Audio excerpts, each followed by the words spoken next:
The US dollar is the most powerful currency on earth, but right now, 159 countries are actively working to replace it, and the Federal Reserve might be accelerating its collapse.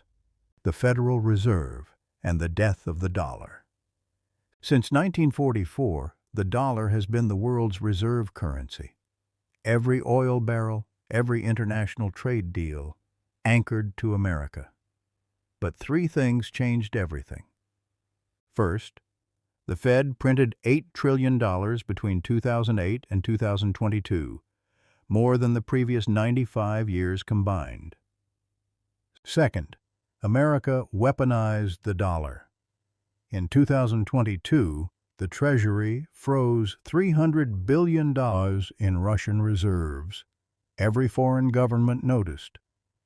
Third, BRICS nations started building alternatives. China's yuan settlements hit $4 trillion in 2024. And now the Fed faces an impossible choice.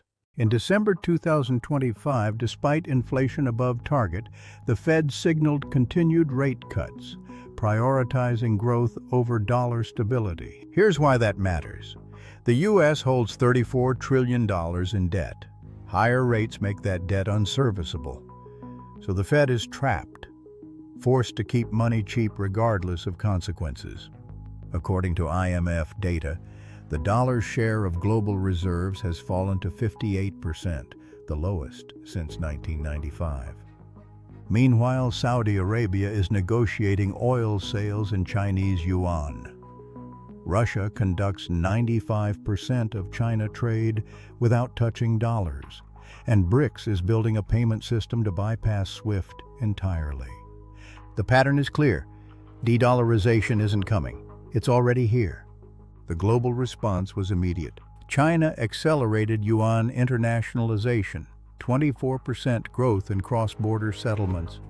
India expanded rupee trade agreements with Russia, UAE, and Malaysia.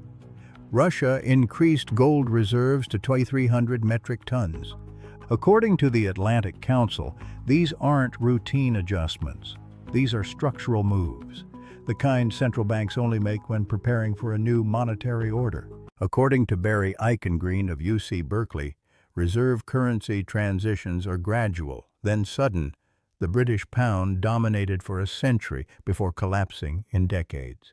The key insight from Zoltan Pozsar, formerly of Credit Suisse: we're not seeing a single replacement currency.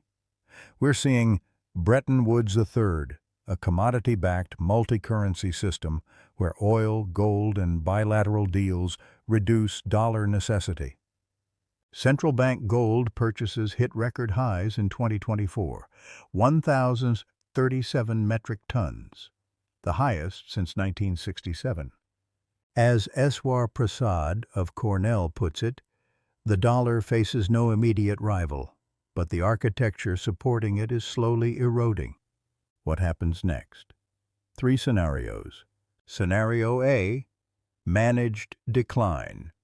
Most likely, dollar share falls to 50% by 2030. Continued dominance, but with competition. Modest inflation. Scenario B, accelerated fragmentation, a geopolitical shock, Taiwan, debt crisis, triggers rapid diversification. Dollar share collapses faster than expected. Scenario C, dollar crisis. Foreign selling of treasuries forces the Fed to choose between defending the dollar or preventing depression. Watch for these signals. Saudi Arabia pricing oil in yuan. Fed cutting rates despite inflation. Gold breaking sustained new highs. This isn't abstract economics. It affects you directly. Dollar devaluation means higher import prices, inflation in everyday goods, and erosion of your savings purchasing power. The dollar has already lost 23% of its value since 2020. The Fed faces $34 trillion in debt requiring low rates.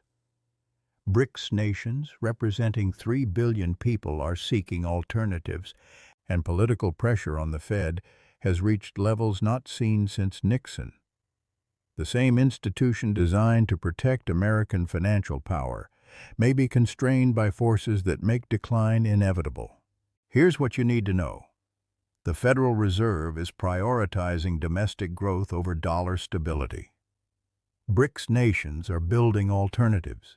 Central banks worldwide are diversifying away from dollars. Whether this is managed decline or the beginning of something far more disruptive depends on decisions being made right now in Washington, Beijing, and Riyadh. Understanding these forces gives you the context to protect yourself. What do you think happens next?